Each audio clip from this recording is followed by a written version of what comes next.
Bronze plaque provided information about Reed and concluded with the quote, "He gave to man control over that dreadful scourge, yellow fever."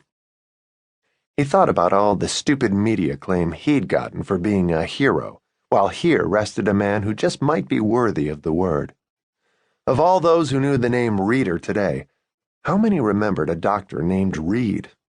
Yes, there was a hospital in Bethesda, Maryland that bore the man's name, but now, the late 2020s, how many knew why the building had been named after a physician dead since 1902? Dr. Walter Reed, who had never taken a life and had, in fact, saved many. During the building of the Panama Canal, Reed's team had proven that yellow fever was not passed by way of bedding, towels, and other materials from the stricken, rather the result of a simple mosquito bite.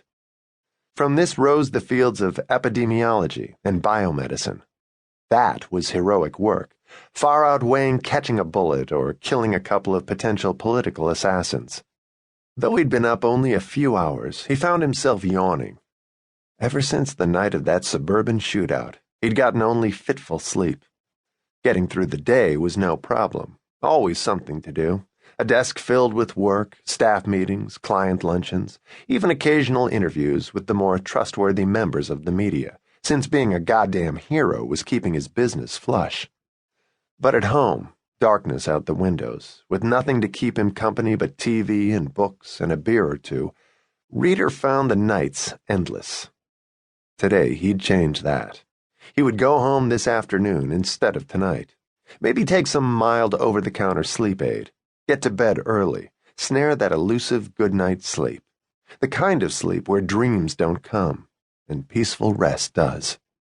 The dreams he so hoped to avoid were not nightmares, more recollections, some pleasant, even very pleasant. His daughter Amy with her friend Kathy, sharing beers with Gabe at a ball game. Then not so pleasant. Amy at Kathy's funeral. Kathy's father Gabe crying into his shoulder. And then, sudden violence, bullets flying, the dark of night all around. Wake up bathed in sweat, plump the pillow, drop back down, start the whole cycle again. That had been his nights for almost a year. Last night, though, had been different. Usually he got right to sleep before the fitfulness crept in, to wake him every hour or two with the fresh taste of recurrent dreams lining his brain. Last night, worry was nagging him, and a guilty feeling that he should be doing something about that call he'd received, just before he crawled in the sack. Well, not that he'd received. He'd missed the call. These days, Reader ignored his phone, where media types frequently bothered him and left him messages that had no chance of return. But he did check periodically, and before he went to bed he had. He didn't recognize the number, and there'd been no caller ID. He damn near ignored it, but his gut told him not to, and he'd learned not to blow off his inner warning system.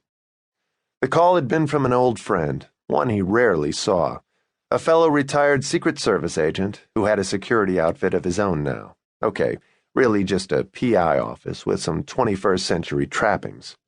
Chris Bryson was one of those friends with whom he felt guilty about not keeping in closer touch as the years crawled and raced by, in their contradictory way. The message had been simple enough.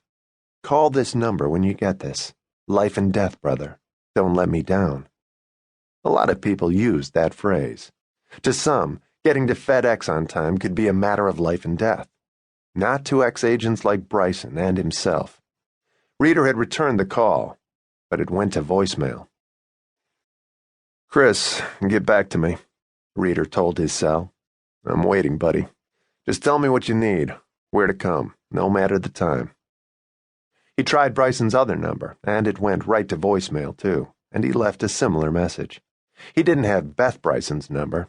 Bryson's wife and his ex-wife, Melanie, were good friends, which meant the next logical step would have been to call Melanie, but somehow he couldn't force himself across that small social barrier.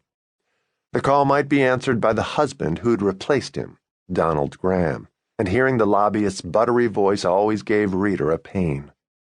So he told himself Chris was a pro who could handle himself, put the phone on ringer, turned the ringer up, and deposited it on his nightstand, waited for it to ring, which it never